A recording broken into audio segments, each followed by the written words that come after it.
There's been a delay in jury selection in the sex-trafficking trial of Sean Diddy Combs. The judge postponing the last phase of the process until Monday. He sent somebody through somebody else to try to get in contact with me, telling me enough is enough.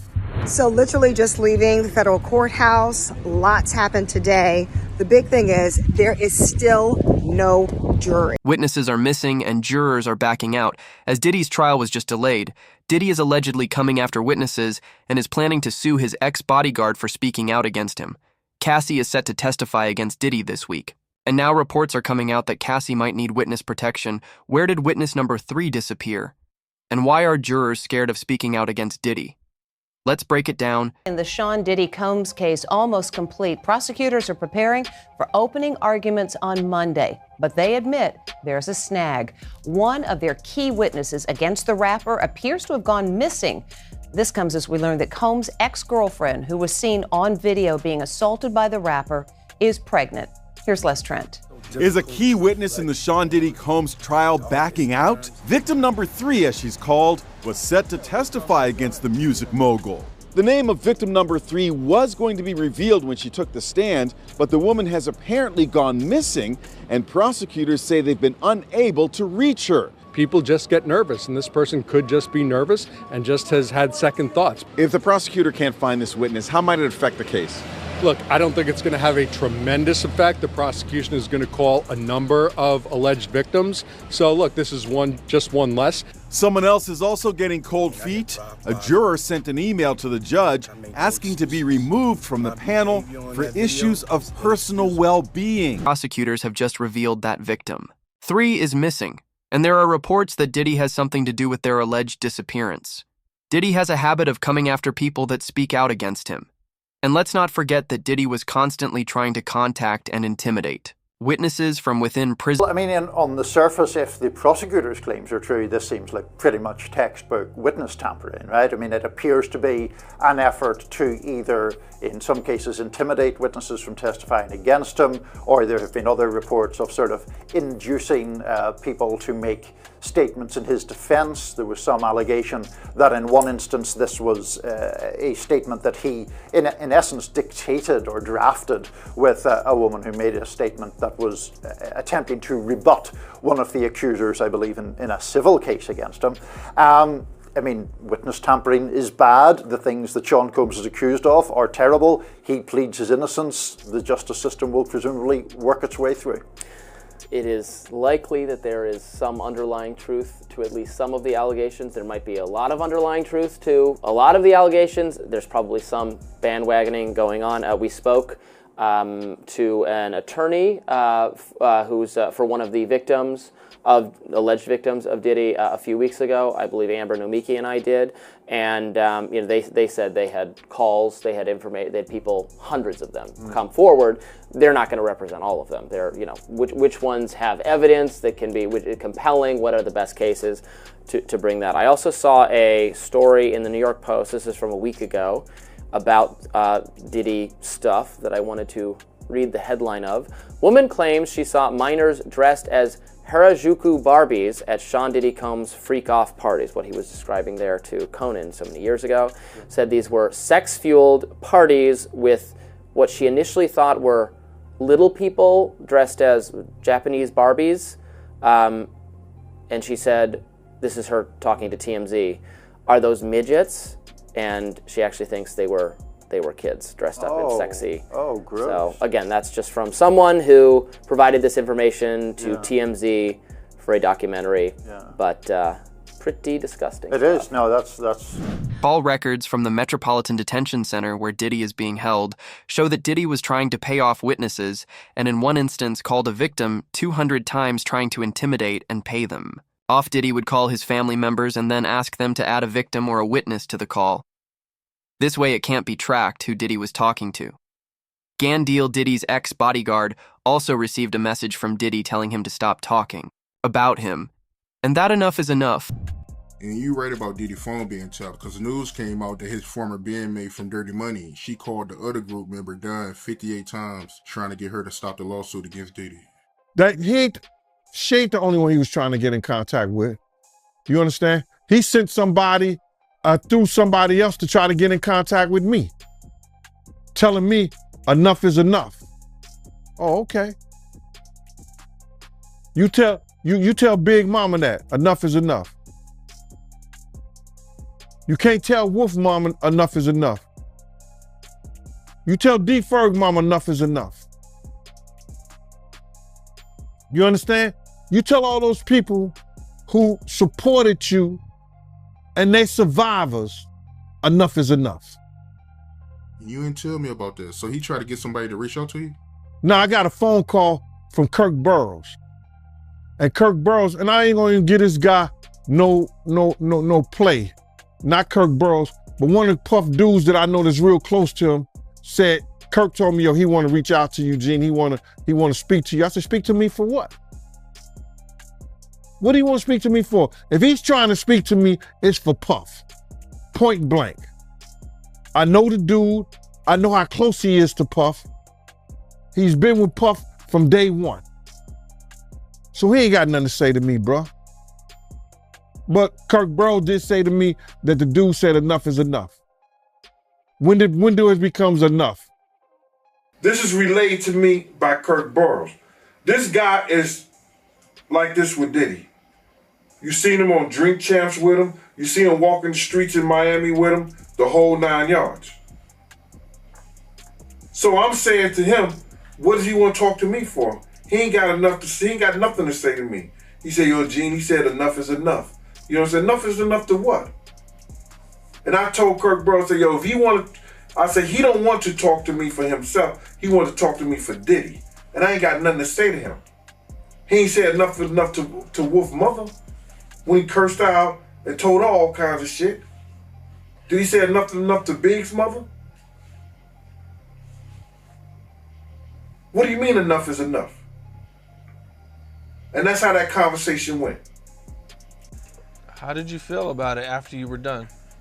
I felt that, like, because they must have got at Kirk Burroughs, because Kirk called me with the bullshit. Yo, you got to fix that. You know this. Man, God, excuse me. Listen here, bro. I don't care nothing about none of these industry cats and what they do and how they do it. That's their business. You understand? I don't tell a man how to screw his wife and how to spend his money. You don't tell me what I got to do with my time. Point blank. Do you feel like at some point Diddy could try to come after you or do something, you know, being that he's went after a lot of people, you know, he's did a lot of stuff, as you know about. Cam, let me tell you something, man.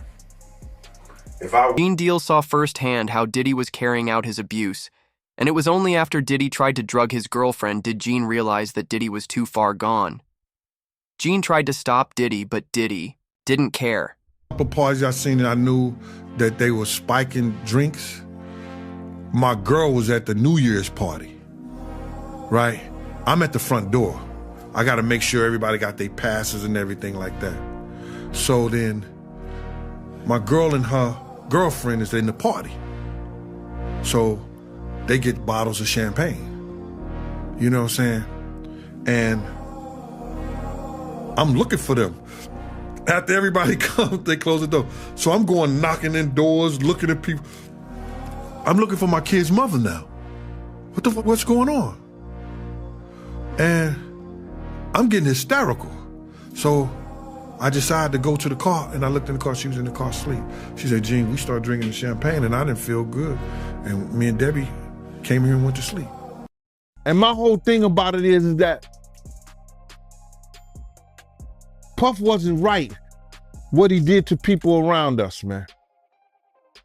He wasn't right what he did to people around us. Him being hard-headed, not listening, and not telling the truth and constantly lying cost a lot of people their lives, man. It cost a lot of people their lives. I want him to understand. When I told him, if we don't do something to these doors, people gonna die tonight. And forget, and I wanna say F what other people say, Everybody know I told him that. Our whole crew know I told him that. From Slick to Nord, Bunny, Big Boy, Eddie, all the people that was with us that night. Know I told him that. Gene Deal was the only one on Diddy's team that didn't sign an NDA, and that's why he's able to reveal Diddy's secrets. Diddy made everyone who participated in his freak-off parties sign an NDA to stop them from being able to speak out. There were women who worked for Diddy and Bad Boy Entertainment that were being pimped out to other record company executives. And I know you ain't signed it. I know you ain't signed an NDA, clearly. But did Diddy make his artists sign NDAs and people that work for him? Well, a lot of these rappers, a lot of these industry people, anybody who does business nowadays with the internet, they have NDAs, non-disclosure. That means that if you work for them, you around them, you can't disclose any of the information about them. It's the same thing that he gave to all his artists when he gave them their publishing back. I'm gonna give y'all publishing, but y'all can't talk about Janice Combs, Justin Combs, Sony, Bad Boy, or anything that happened. Y'all can't talk about none of that. But there's some artists that didn't say anything, that didn't sign it, and they able to talk about anything they want to. Now. Diddy's worried that he's going to end up behind bars. Jury selection is almost complete. And Diddy knows that he can't get away from this, so he has resorted to violence. There are bigger names than Diddy involved in this, and if Diddy goes down, they're going to go down with him. Jurors were given a list of celebrities that weren't even mentioned in the lawsuit, so it's interesting what the prosecutors are going to reveal later on. Why Michael B. Jordan, Kanye West, and more celebrities were name-dropped at Sean Diddy Combs' trial. As jury selection in the mogul's sex trafficking trial got underway May 5th in New York, NBC News reports prospective jurors were shown a list of more than 100 names of people and places that may be referenced during the trial, including actors Michael B. Jordan, Mike Myers, and rapper Kanye West. While the aforementioned celebrities are not implicated in the case, the potential jurors were asked whether they knew any of the names listed and whether it would impact their ability to be impartial, per the outlet. Attorneys did not share an explanation for the list. The names of women who have taken legal action against Combs were also on the list, including his ex-girlfriend Cassie Ventura, whose November 2023 sexual abuse lawsuit against the rapper was settled one day after it was filed. Danity Kane alum Don Richard, who accused Combs of sexual assault in a lawsuit filed in September, was also listed. Combs has denied any wrongdoing in both cases. The candidates are being asked about their own connections to or impressions of an array of celebrities, and with no explanation why, at least not yet. The parlor games have begun, my friends. Everybody is trying to connect the dots between the shiny, famous names and the beleaguered rap star Diddy and the charges. Just today, the name Robert Downey Jr. came up in court. When a prospective juror said that he knew a Robert Downey in high school, it was kind of funny. But Robert Downey, the actor, and Diddy apparently do know each other and have been seen together in public. But Robert Downey Jr. reportedly never attended Diddy's parties. So if he does figure into this trial somehow, it's going to be a lot of news to a lot of us. Mike Myers, another favorite Canadian, favorite actor, favorite comedian. He is on the jury question list as well. And that too is a tongue-wagging. While some of Diddy's friends are being named dropped, others have already started to step away from the spotlight because they know just how bad the backlash will be. Diddy was given a plea deal to snitch on the people he worked with, and these alleged criminals are worried Dallas Bishop TD Jake Jakes had stepped down as lead pastor of the Potter's House megachurch days after it was revealed that Diddy was given a plea deal to snitch on the people he worked. Big breaking news tonight. For the first time in the history of New York City, a sitting mayor has been indicted for crimes. ABC News reporting that Mayor Eric Adams has been indicted by a federal grand jury. We do not know yet the exact charges. Federal authorities have been investigating Adams and members of his staff, issuing subpoenas for documents and cell phones. Several members of administration have resigned, some of them also friends of Mayor Adams. Again, Eric Adams, the 110th mayor of New York, has been indicted by a federal grand jury. We'll have the latest online and tonight on Eyewitness News at 11. This was a shock to many in the religious community. Bishop T.D. Jakes has been a spiritual advisor to presidents and a religious voice to thousands. Now he says it's time to pass the baton to a new generation. This is a beautiful moment for me. From the pulpit Sunday, Bishop T.D. Jakes announced that he was stepping down from leadership at the Potter's House, the Dallas megachurch he founded in 1996 and has led ever since. I cannot afford, especially after November, to risk something happening to me and you be sheep without a shepherd. This is video from the service Jakes is referencing in November. It wasn't until months after his medical incident that he confirmed to the public he had a heart attack. Now, 5 months later, he told his congregation he had been preparing his daughter, Pastor Sarah Jakes Roberts, and his son-in-law, Pastor Torrey Roberts, to take the